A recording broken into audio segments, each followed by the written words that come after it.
High Admiral Nixis stood before the Grand Council of the Meridian Collective, her crystalline form refracting the soft light of the chamber's bioluminescent walls.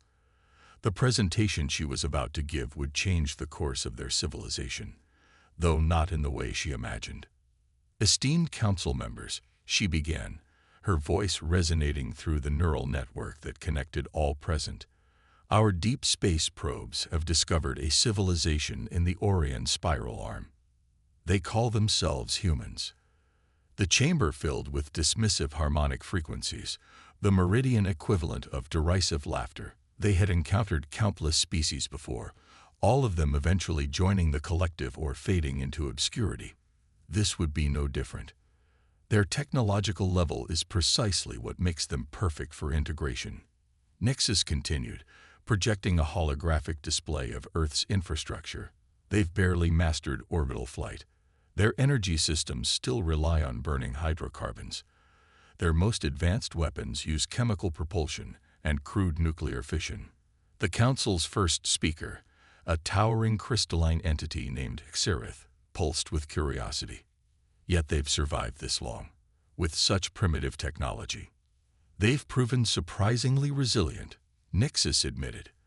They've survived multiple extinction-level events, ice ages, and their own destructive tendencies. But they're fractured. Thousands of different nations, cultures, and languages. They spend more time fighting among themselves than advancing their civilization. And easy integration, then, another council member chimed in. Their division will be their weakness. Nixis transmitted the invasion plans through the neural network. It was a standard protocol. Disable their primitive communications, eliminate their military capabilities, and establish control over their governmental structures. The Meridian Collective had performed this dance countless times across 12 galaxies. We estimate complete pacification within 30 standard cycles. Nixis concluded. Their most advanced weapons can't penetrate our quantum shields. Their computers are so basic that our AI systems can control their entire infrastructure with minimal effort. And their biological forms are fragile, easily subdued with our non-lethal suppression fields. The Council deliberated for less than a microcycle before reaching unanimous agreement. The integration of Earth would proceed immediately. None of them noticed the subtle anomalies in the probe data. None of them questioned why a species with primitive technology had developed such a vast array of different weapons. None of them wondered why these humans spent so much time and resources preparing for wars that by all logical measures they should have evolved past. As the invasion fleet assembled in high orbit around Meridian Prime, High Admiral Nixis felt only confidence. Their quantum computers had run billions of simulations, all showing the same outcome: swift victory. Their anthropologists had studied human history, seeing only the expected pattern of a young species stumbling toward enlightenment. They didn't understand that human history wasn't a pattern, it was a warning. The invasion fleet departed with great ceremony, 50,000 ships strong, their crystalline hulls transforming solar energy into the pure quantum power that made the Meridian Collective the dominant force in known space. They carried enough firepower to subdue a dozen Earth-like planets. Their shields could withstand the combined nuclear arsenals of every human nation. High Admiral Nixis recorded her final log entry before the fleet entered quantum space. The integration of Earth begins. May this primitive species find enlightenment in the embrace of the collective. In the coming months, she would look back on those words with bitter irony. For in their arrogance, the Meridian Collective had made the same mistake that so many others had made before them. They had looked at humanity's technology, their divisions, their apparent weaknesses, and thought they understood what they were dealing with. They didn't realize that humans weren't defined by their technology, but by their ability to adapt, to innovate, to turn anything and everything into a weapon. They didn't understand that human divisions meant human diversity, millions of different ways of thinking, of solving problems, of fighting back. The Meridian Collective thought they were initiating a simple integration protocol. Instead, they were about to learn why humanity had survived every catastrophe thrown at them, why they had so many weapons, why they were always preparing for war. As the invasion fleet vanished into quantum space, none of its crew suspected that they weren't heading toward a simple integration mission. They were heading toward a revelation, one that would shake the Meridian Collective to its crystalline core. As the invasion fleet vanished into quantum space, none of its crew suspected that they weren't heading toward a simple integration mission. They were heading toward a revelation, one that would shake the Meridian Collective to its crystalline core. They were about to learn that humanity's greatest weapon wasn't their technology, their resources, or their military might. It was their infinite capacity to look at the impossible and say, "Watch me." The first wave of the invasion would make contact with Earth in less than 30 cycles.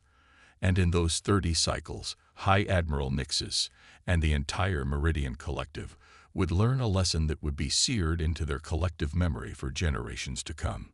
Never mistake simplicity for weakness. Never confuse technological advancement with superiority. And above all, never ever underestimate humanity's ability to survive. The quantum shields of the Meridian warship Eternal Dawn flickered as another barrage of seemingly primitive projectiles impacted its hull. High Commander Ixis watched with growing concern as damage reports flooded the neural network. What had begun as a textbook invasion was rapidly devolving into chaos. "Impossible," she transmitted to the fleet command. "Their weapons are based on simple kinetic principles. They shouldn't be able to affect our quantum shields at all." But the humans had done what the Meridians thought impossible. They had analyzed the quantum frequency of the alien shields and calibrated their primitive railguns to fire projectiles at precisely the resonant frequency needed to disrupt them. What the Meridians saw as crude projectile weapons were actually precisely engineered munitions designed to exploit weaknesses they didn't even know existed in their defensive systems. The first sign that this wouldn't be a standard integration came when the Meridian fleet emerged from quantum space. Instead of finding Earth's defensive forces scattered and disorganized as expected, they encountered a unified response that defied all their strategic models. The humans had somehow detected their approach despite the Meridians' advanced stealth technology. They've adapted their primitive radio astronomy arrays, the science officer reported, their crystalline form pulsing with confusion. They're using them in ways our simulations never predicted. The entire planet is coordinating their defense through systems so simple our AI can't effectively interfere with them. The humans had taken one look at the Meridians' sophisticated quantum communication systems and realized they could achieve the same results with technology the aliens considered obsolete. When the Meridians tried to disable Earth's communications, they found humans using everything from Morse code to signal mirrors to coordinate their defense. The Eternal Dawn shuddered as another volley struck home. This time, the impacts were followed by a strange crystalline resonance that spread through the ship's hull. The humans had discovered that certain frequencies could interfere with the very molecular structure of Meridian technology. Their learning, Ixis transmitted, her message tinged with dawning horror. Every engagement, every shot fired, every shield impact, they're gathering data. They're adapting their tactics faster than our AI can update our defense protocols. The humans had turned their entire planet into a laboratory for analyzing alien technology. Every failed attack taught them something new. Every defensive success revealed another weakness to exploit. They weren't fighting the way the Meridians expected a primitive species to fight. They were fighting like they had spent their entire history preparing for this exact moment. In orbit, human spacecraft that the Meridians had dismissed as primitive were demonstrating maneuvers that defied their tactical databases. The humans had learned that their ship's smaller size and simpler construction allowed them to perform tight turns and rapid acceleration changes that the larger, more complex Meridian vessels couldn't match. What the Meridians saw as technological inferiority, the humans had turned into a tactical advantage. Multiple breaches detected in sectors 7 through 13, the defense officer reported. The humans are using their knowledge of crystalline structures to target specific points in our hull geometry. They're not trying to destroy our ships. They're trying to disable them. The humans weren't just fighting back. They were conducting the largest salvage operation in their history. Every disabled Meridian ship was immediately swarmed by recovery teams. The aliens watched in disbelief as humans in what looked like primitive pressure suits fearlessly boarded their fallen vessels, stripping them of technology and gathering intelligence. "High Commander," the strategic officer transmitted urgently, "we're detecting unusual energy signatures from the planet's surface. The humans are repurposing our disabled ship's quantum cores. They're integrating our technology with theirs." This was perhaps the most terrifying revelation of all. The humans weren't just learning to fight the Meridian technology. They were learning to use it, and they were doing it in ways the Meridians had never conceived of. They were creating hybrid weapons that combined the raw power of quantum technology with the brutal simplicity of human engineering. "All ships, emergency quantum jump," Ixis commanded, finally accepting the reality of their situation. "We need to regroup and reassess. We severely underestimated." Her transmission was cut short as a new type of weapon struck the eternal dawn. The humans had taken quantum core technology, and instead of trying to understand its sophisticated principles, had simply figured out how to make it explode with devastating effect. The resulting quantum cascade turned the flagship's own power source into a weapon against it. As the surviving ships of the first wave retreated in disarray, the humans didn't celebrate their victory. Instead, they intensified their efforts to analyze and adapt the captured technology. They knew this was only the beginning. The Meridian Collective would return with new tactics, new weapons, new defenses. But humanity would be ready, because while the Meridians had spent millennia perfecting their technology, humans had spent their history perfecting something far more powerful: the ability to take any technology, any concept, any weapon, and make it their own. The art of human warfare wasn't about having the most advanced technology. It was about being able to take your enemy's advantages and turn them into weaknesses. It was about being able to look at a superior force and see not an invincible enemy, but a collection of new tools waiting to be understood and repurposed. As the Meridian ships vanished into quantum space, they left behind not just their disabled vessels, but also the last traces of their certainty in their own superiority. They had come expecting to find primitive beings ready for integration. Instead, they had found something far more dangerous, a species that had turned adaptation itself into a weapon. In the crystalline chambers of the Meridian High Council, alarms that hadn't sounded in 10,000 years screamed to life. The quantum sensors detected something impossible: human ships emerging from quantum space inside Meridian territory, not just surviving the quantum jump, but mastering it in ways the collective had never imagined. First Speaker Xereth's form pulsed with waves of distress as the tactical display showed the unthinkable. The humans weren't just defending anymore, they were attacking. And they were doing it with hybrid vessels that combined Meridian quantum technology with human ingenuity in ways that defied all known engineering principles. How? Xereth demanded of the emergency session. How have they advanced so quickly? The answer came from an unexpected source: a junior researcher who had been studying the recovered data from the failed invasion. "They didn't advance," she transmitted. "They adapted. Look at their ships." The tactical display zoomed in on one of the human vessels. It was ugly by Meridian standards, a brutal combination of human steel and salvaged Meridian crystal. Where Meridian ships were elegant and refined, these were practical and redundant. Where Meridian technology sought perfection, human engineering embraced chaos. "They're not trying to understand our technology," the researcher continued. "They're not trying to replicate it. They're just finding ways to make it work with theirs. They've taken our quantum cores, and instead of using them for their intended purpose, they're deliberately overloading them to create weapons we never imagined." The display showed human ships performing maneuvers that should have torn them apart. They had taken the Meridian's quantum shielding, and instead of using it as a defensive barrier, had turned it into a weapon, creating quantum wake fields that disrupted space itself around their targets. But it wasn't just their ships that had evolved. The humans had learned from every encounter, every battle. every piece of salvage technology. They had discovered that the crystalline nature of meridian biology made them vulnerable to certain frequencies of sound. Now their weapons included acoustic elements that could shatter meridian troops while leaving human soldiers unaffected. They're not just fighting us, another council member realized. They're studying us. Every engagement is an experiment. Every battle is a learning opportunity. They're treating warfare like a science project. The humans had taken 6 months to analyze meridian technology, find its weaknesses, and develop countermeasures. But they hadn't stopped there. They had started improving it, combining it with their own technology in ways the Meridians had never considered. They didn't care about the elegant theories behind quantum mechanics. They cared about results. Reports flooded in from across Meridian space.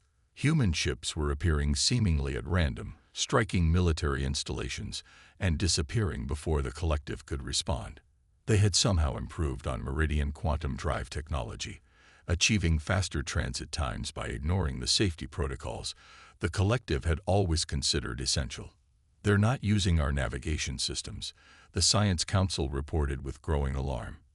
They're plotting quantum jumps using what they call intuition and gut feeling. Their pilots are achieving precision our AI said was impossible through pure human spatial awareness. The humans had looked at the Meridians' sophisticated quantum navigation computers and decided they were too complicated. Instead, they had developed a hybrid system that combined basic quantum field detection with human spatial processing. Their pilots weren't calculating quantum trajectories, they were feeling them. But perhaps most disturbing was how the humans had unified. The Meridians had counted on human division being a weakness. Instead, the invasion had given humanity a common enemy, and they had responded by combining their diverse approaches to problem-solving in ways that produced exponential returns. Chinese quantum physicists worked alongside American engineers to decode Meridian technology.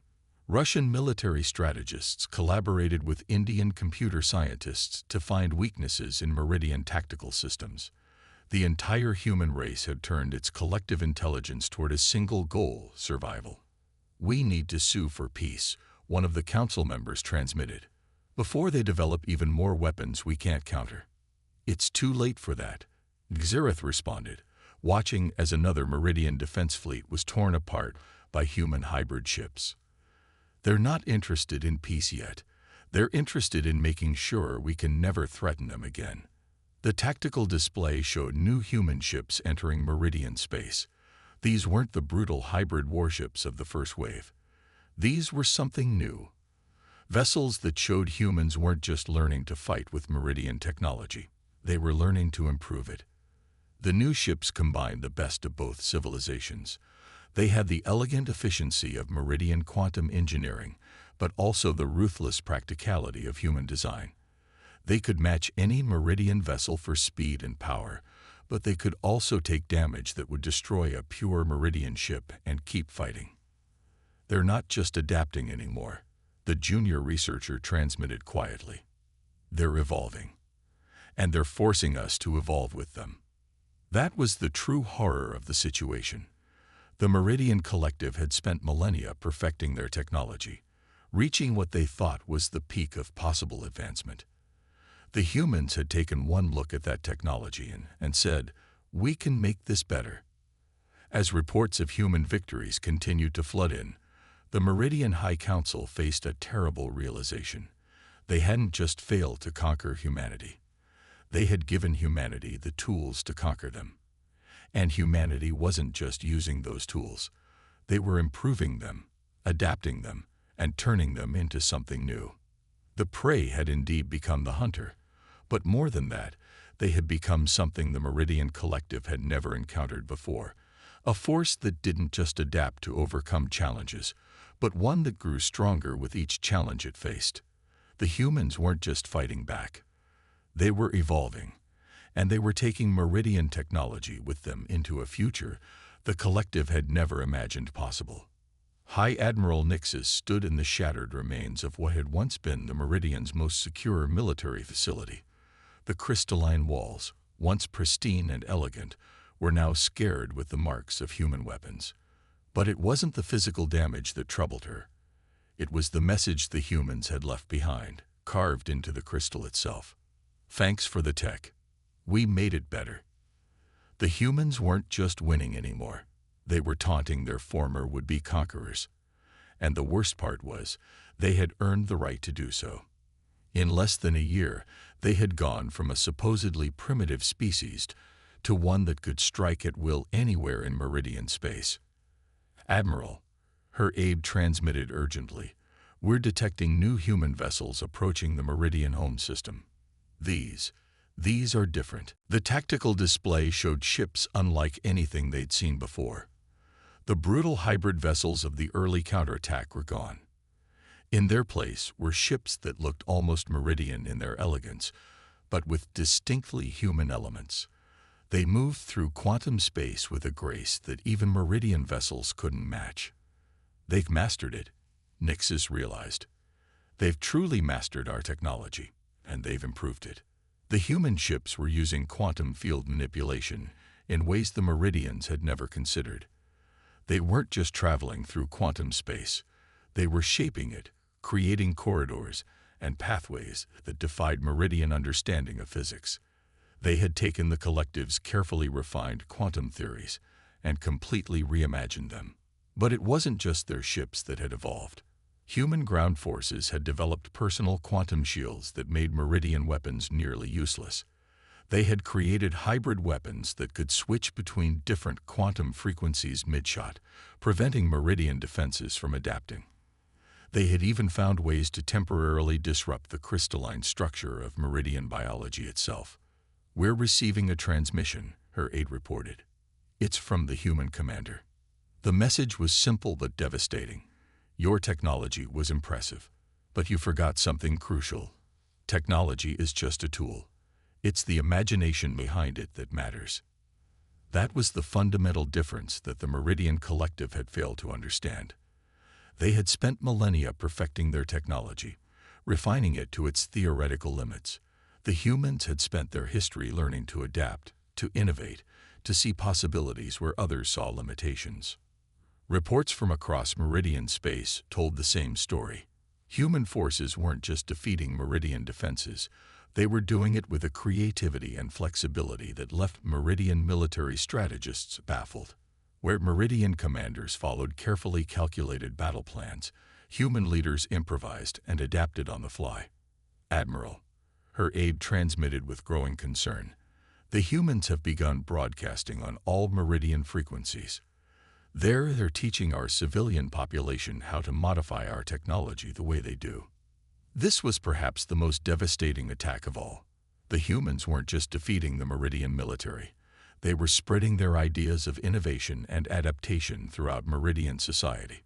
Young Meridians were beginning to question the rigid technological doctrines they had been taught. They were starting to experiment, to innovate, to think like humans. The Meridian High Council had gone into emergency session, but they were divided. Some wanted to continue fighting, believing that their civilization's greater age and refinement must still count for something. Others saw the futility of fighting against an enemy that grew stronger with every engagement. "Look at this," Nixis transmitted to the Council, sharing tactical data from the latest battles.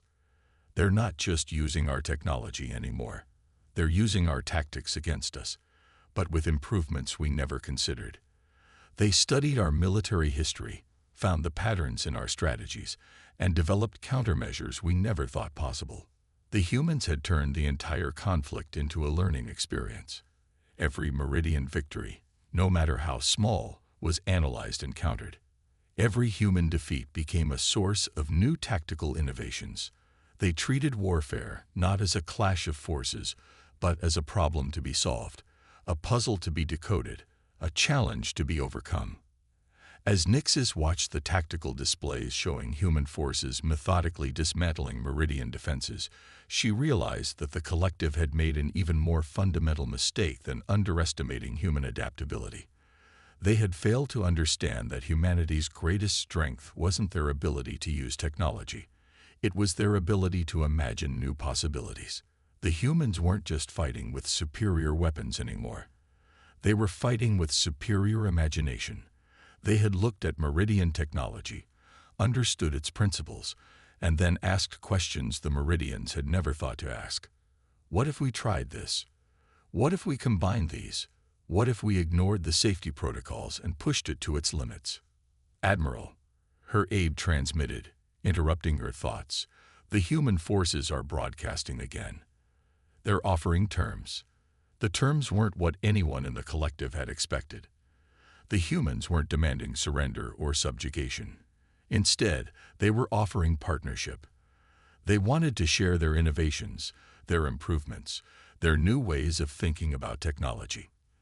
They wanted to teach the Meridians how to think like humans, how to see possibilities instead of limitations. As Nixis prepared to transmit her response to the Council, she reflected on the irony of the situation.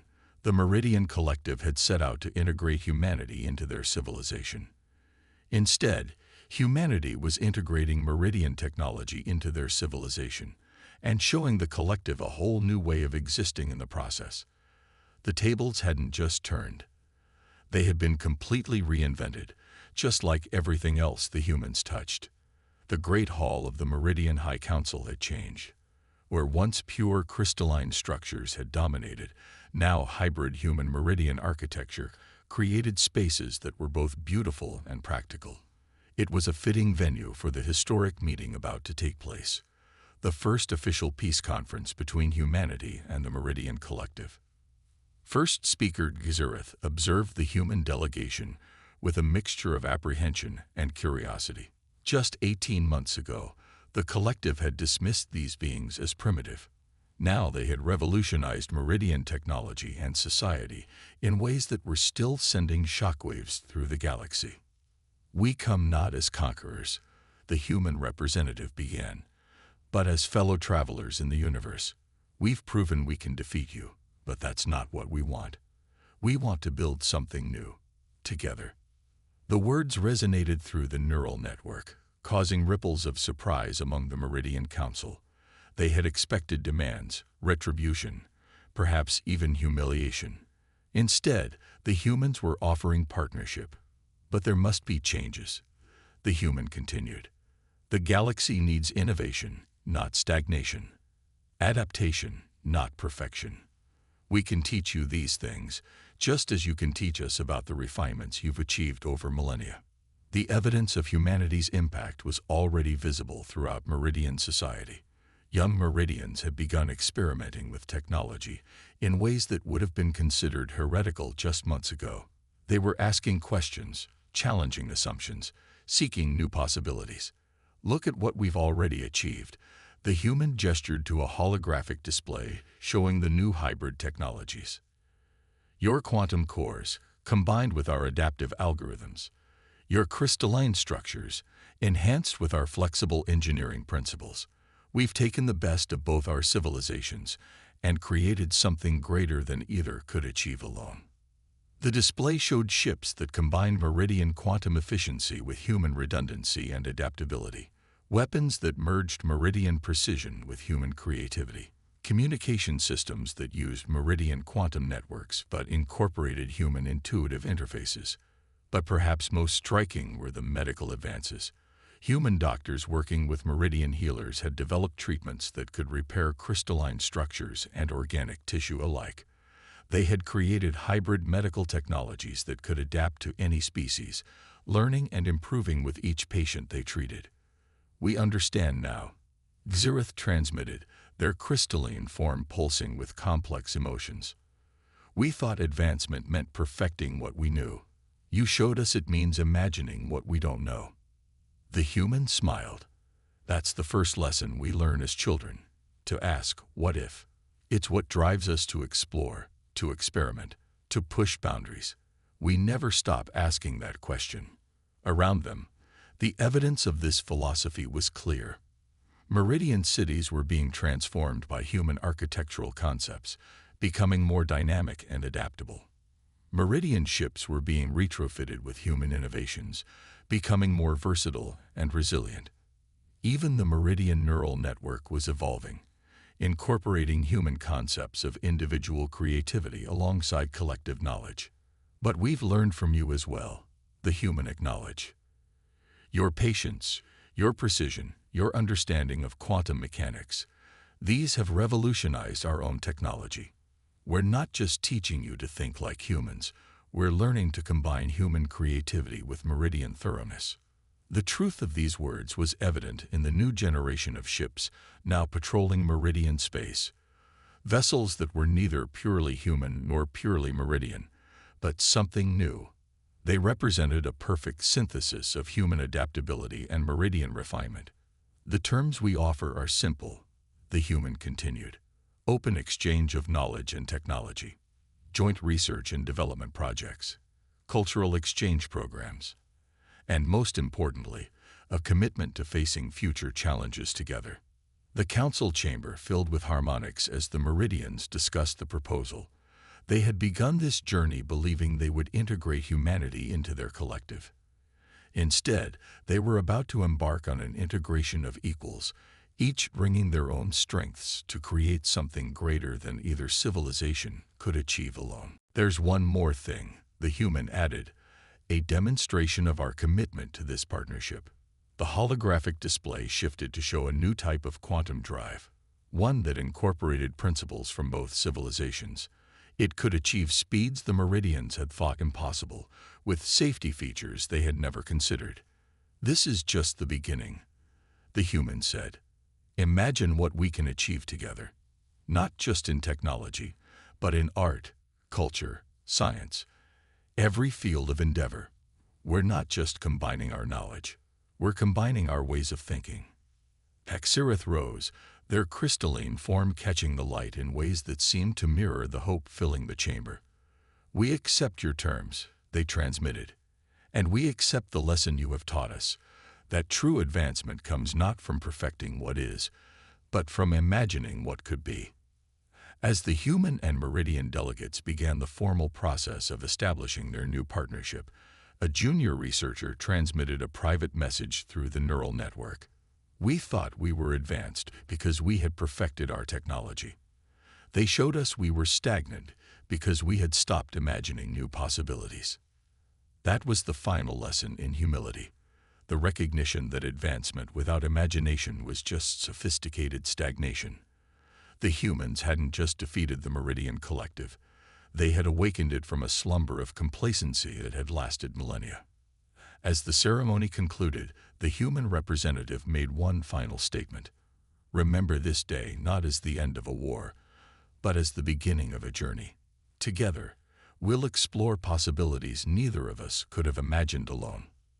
The Meridian Collective had started this journey believing they would teach humanity about advanced civilization. Instead, humanity had taught them the most important lesson of all, that the greatest achievement isn't in reaching perfection, but in never stopping the pursuit of something better.